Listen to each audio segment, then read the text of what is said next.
Salut. J'ai l'impression qu'à un moment donné, on s'est tous fait avoir. On s'est pas un peu trompé sur la politesse? Non, je dis ça parce que on semble avoir décidé qu'être libre, moderne, détaché, c'est ne plus rien devoir à personne. Donc répondre aux gens, c'est ringard. Prévenir quand on vient pas, c'est too much années 80. Rappeler quand on dit ouais, je te rappelle. Là, on est sur carrément du patrimoine historique.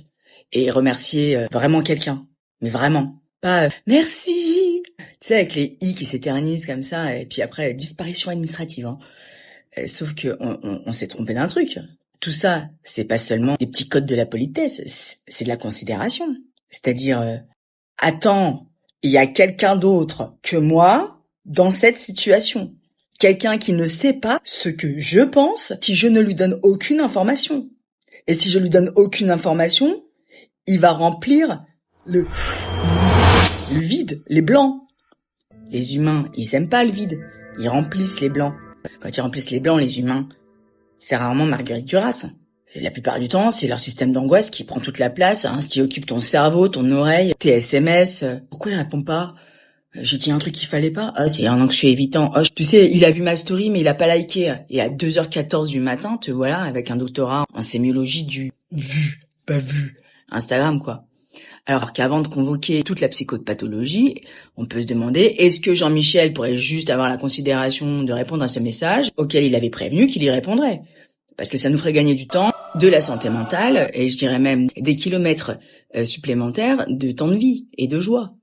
Parce que c'est peut-être ça qui est le plus absurde. On semble avoir supprimé des petits codes relationnels au nom de la liberté, et puis maintenant on dépense une énergie folle à gérer l'incertitude que leur disparition produit. Notre cerveau, il déteste les blancs, il déteste l'incertitude, il déteste le non-achevé. Alors, il fait quoi? Eh ben, il interprète, il invente, il suranalyse. Et parfois, la suranalyse, qu'on peut appeler la rumination ou l'overthinking, un peu l'effet du hamster dans sa roue, c'est pas seulement le problème de celui qui pense trop. C'est aussi ce qui arrive quand en face, la personne, en face, plus personne ne dit rien. Alors, on veut des relations authentiques, mais sans explication, sans obligation, sans engagement, et surtout, sans que personne n'attende rien de nous. Moi, ça me fait rire. Merry Christmas. Bon, ça commence à faire beaucoup de sans pour fabriquer du avec. Alors, on parle d'attachement anxieux, des types d'attachement évitant, des silences, on analyse les red flags, et on demande à la psychologie, comme à Papa Noël, de traduire ce que les gens ne se disent juste plus. Et je dis pas qu'avant, les gens étaient mieux élevés, hein, pas du tout.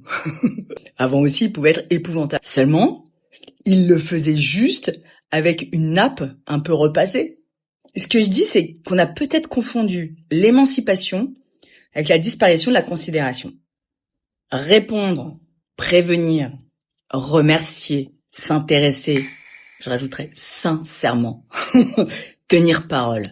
Oh, wow! En haut du panier. Revenir après un conflit. Fondamental. C'est pas seulement des vieilles conventions poussiéreuses, hein. C'était des petits systèmes qui, bout à bout, rendaient la relation plus lisible. Si papa, maman, tes grands-parents aussi tenaient jusqu'au bout, c'est aussi qu'il y avait ce deal tacite, ce contrat intérieur et dans la relation. Et quand une relation, elle est lisible, on y reste plus volontiers. Donc finalement, la vraie ringardise, c'est peut-être pas d'avoir des égards pour l'autre, hein. C'est d'avoir cru qu'on pouvait supprimer la considération, sans abîmer le lien. Alors, j'attends de voir les commentaires, il y a combien de ragards qui vont défendre ce principe. Moi, j'ai choisi ma team. Bashi bashi.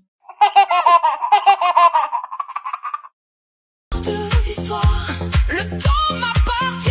Je traverse vos silences sans leur confier ma vitesse. Écartez-vous, je passe. Vous voulez me détruire?